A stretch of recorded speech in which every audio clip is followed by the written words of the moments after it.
Shalom, shalom, peuple de Dieu. Bien aimé. Parfois, on a l'impression qu'avoir la foi, c'est facile.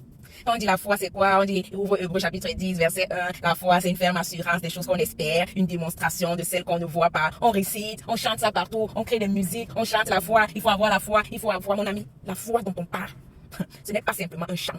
Ce n'est pas simplement une récitation. Ce n'est pas simplement un verset biblique qu'il faut mémoriser, mon ami. Avoir la foi, c'est difficile. Il dit, c'est difficile. Ce n'est pas facile. Ce n'est pas la récitation. Tu peux chanter sans la foi, il est impossible d'être agréable à Dieu. C'est une ferme assurance, mon ami. Chante bien. Parce que quand tu connais, il y a le cours. Il y a quoi? Un examen. Il dit, il y a une évaluation. Il dit, papa va te mettre devant une situation. Il dit, mon ami, tu disais que la foi, c'est quoi? C'est une ferme assurance, des choses qu'on espère, une démonstration, et c'est qu'on ne voit pas. Ok, mon enfant, applaudis pour toi-même. Bravo, papa. Maintenant, tu as retenu la théorie. Passons à la pratique. Il te met devant une situation. Mon ami, la foi commence là où le contrôle humain s'arrête.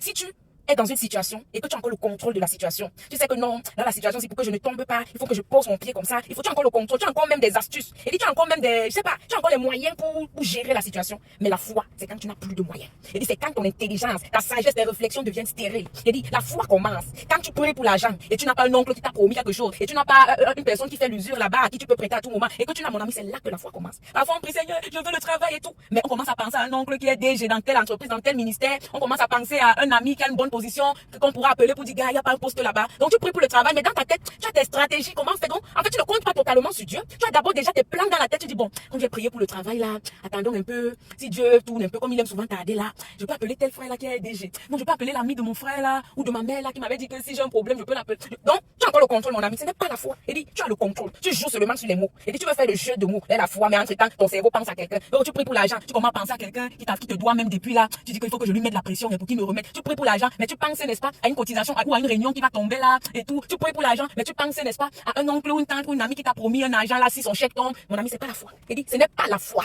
La foi commence là où toutes tes prévisions, il dit, là où tous tes espoirs que tu avais mis sur les hommes tombent, là où toutes tes prévisions échouent. Il dit, là où on t'appelle pour te dire, la cotisation que tu voulais entrer là, il y a la trésorerie a fumé même avec l'argent, on a d'abord arrêté la cotisation. Après ton oncle, quand qui te devait ou qui t'avait promis l'argent, on te dit, oh ton oncle là, en fait, il est mort ce matin. Après, la femme qui prêtait même souvent l'argent, qu'à tout moment, quand c'est chaud là, tu l'appelles, elle te prête. On dit, oui, la femme là même, on est venu agresser, on a pris, on a cassé sa maison, tout. Il dit que tu n'as plus de plan. Mon ami, tu n'as plus de plan, tu n'as plus de prévision, tu n'as plus de pensée, tu n'as plus d'option. C'est là que la foi commence. Il dit, ne nous leurrons pas. C'est là que la foi commence. C'est là que la foi commence, quand tu n'as plus le contrôle de quoi que ce soit. Tu veux réfléchir, le cerveau est bloqué. Tu veux débloquer un cerveau, je sais pas, tu veux débloquer un niveau, c'est mort. Il dit, tu veux ouvrir une porte, la clé se casse dans la porte. Oh, les copains, c'est là que papa, tu es en train de composer l'examen de la foi. Et tu récitais, elle ferme, assira. Bien aimé, la foi n'est pas facile. Demandons la force au Saint-Esprit pour avoir la véritable foi. Pour avoir la foi de la femme à la perte de sang. La go depuis 12 ans, le sang coule. Le sang coule, le sang coule. Elle n'avait plus d'option. Elle a dit, ici, où c'est Dieu, où c'est Dieu. Elle n'avait plus de plan. Elle a dit, si je touche son vêtement seulement, c'est fini, c'est bon pour moi. C'est ça la foi.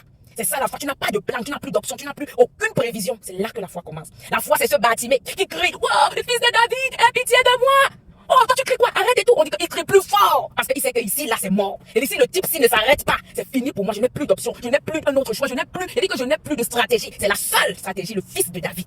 Mon ami. La foi, c'est celui-là qui était malade depuis 38 ans. La piscine de Bethesda, quand l'ange venait agiter l'eau, le premier à tomber était guéri. Depuis 38 ans, il était là, avec d'autres malades. On agite l'eau. Il n'a jamais pu se lever pour aller tomber dans l'eau. Papa, depuis 38 ans.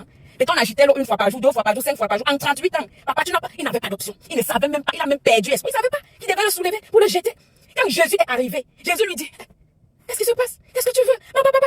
Le gars dit, hé, ici, là, si je ne saisis pas le type-ci, je vais encore faire peut-être même 100 ans ici. C'était la seule option. Saisis l'opportunité que Christ lui donnait. Donc, bien aimé, ta foi que tu chantes là, mais tu as tes plans dans la tête. Ta foi que tu chantes là, mais tu dis que bon, si là-bas ça ne donne pas, non, là, quand même, ça va donner. Il dit que Dieu tue tes plans. Il dit que Dieu tue tous tes plans. Il dit qu'il te rend stérile. Tu veux même réfléchir, toi qui réfléchissais, qui donnait des idées aux gens, qui disaient aux gens, non, fais comme ça, non, là-bas. Il dit, tu deviens moumou, comme si ton cerveau ne tourne plus. Les gens sont dépassés, que c'est pas elle qui nous dit, c'est pas lui qui nous dit, tu deviens stérile. C'est là que l'examen commence, mon ami, que le Seigneur nous aide à avoir la véritable foi. Une foi que tu n'as que Dieu sur qui tu comptes. Une fois que tout le monde part, tous ceux sur qui tes espoirs étaient te quittent. Il dit pour aucune raison, tu ne leur as rien fait, tu n'as rien dit de mal, ils te quittent. C'est là que la foi commence. La véritable foi est celle où ta seule option, c'est Dieu. Il dit la véritable foi est celle où ta seule stratégie, c'est Dieu. La véritable foi est celle où ton seul espoir, c'est Dieu. Bien-aimé, que le Seigneur nous aide. Pour ceux qui sont en composition, en pleine évaluation de la foi, papa, courage, que Dieu vous aide. Parce qu'avoir la foi ici sur cette terre, ce n'est pas facile. Ce n'est pas facile. Que Dieu nous aide. Soyez tous bénis. Shalom.